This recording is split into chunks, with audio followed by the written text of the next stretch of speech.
देवभूमि उत्तराखंड सहित पूरे हिंदुस्तान में सबसे बड़ा आतंक अगर कोई हथियार है तो वो नशे का आतंक का हथियार है। ये नशे का आतंक का हथियार आता कहां से है? ये किस तरह से हमारे इस क्षेत्र में भी जहां पर हम रहते हैं चंद्रबनी आईएसबीटी में भी एक एक घर में ये नशे का आतंक जा चुका है।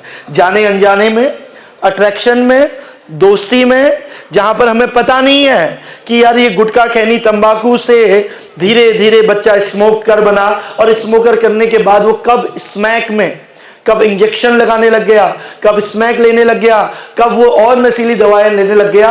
कहने का मतलब यह है कि कल तक जो बच्चा ताकतवर तक सकता था, अपने पैरों में खड़े होके भारत माँ की रक्षा के लिए अपना सर्वोच्च दे सकता था, आज उस बच्चे का ना फिजिकल अच्छा है, ना मेडिकल अच्छा है, ना उसका शरीर ही अच्छा है। और आज अगर पूरे भारत या देवभूमि में सबसे बड़ी क्राइम की कोई जड़ है तो वो है नशा।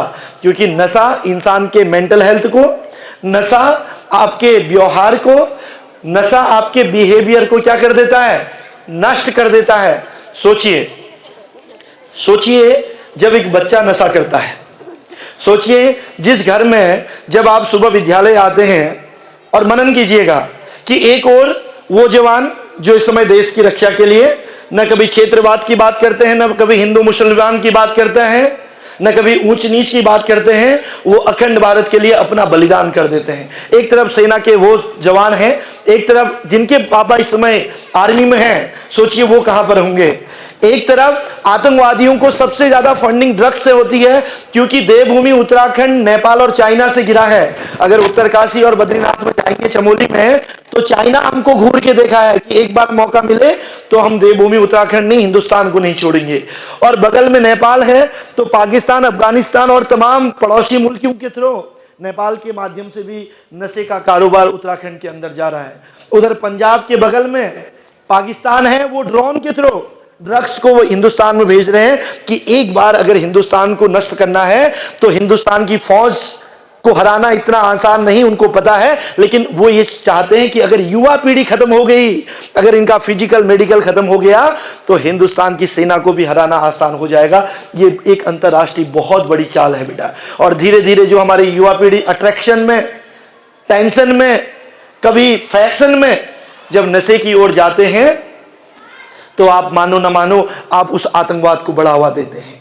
और उस समय जब एक जवान शहीद होकर घर आता है तो सोचिए उसके परिवार के अंदर क्या बीतती होगी। आप वहां पर भी सोचिए कि जब आप इस स्कूल में अभी आए हैं, आज की बात जब आप सुबह उठ के आए हैं तो आप लोग टिफिन लेके आए होंगे, आप लोग नाश्ता करते होंगे। इसमें से बहुत सारे बच्चों के पापा घर से बाहर रहते हैं, बहुत सारे बच्चों के माता पिता अलग अलग रहते हैं। कोई डिफेंस में रहता है, कोई प्राइवेट में जॉब कर रहा है, कोई आर्मी में कर रहा है, कोई पुलिस में कर रहा है, कोई लेबरी तब भी कर रहा होगा। घर में कौन है? माँ। कौन है घर में? माँ। अब वो माँ क्या करती है? सुनिए, वो माँ कितनी भी तकलीफ हो, वो माँ कितनी भी परेशानियां हो, उसको कितनी भी बीमारी हो, वो पढ़ी लिखी हो या अनपढ़, लेकिन अपने बच्चे को अच्छे विद्यालय में उसने भेजा है। उसको पता है कि कल मेरा बेटा, कल मेरी बिटिया अगर बढ़ लेगी, पढ़ लेगी, तो ये हमारा और हमारे कुल का भी उद्धार करेगी। देखिए, उस चक्कर में ये सोच के माँ उठती है, अपने बच्चों को पालती है। अब तो आप बड़े हो गए हैं, अगर आप 5 साल 6 साल पुराने जाइए, जब बच्चा 2 साल 3 साल 1 साल का होता है, पूरी रात भर माँ सो नहीं पाती है।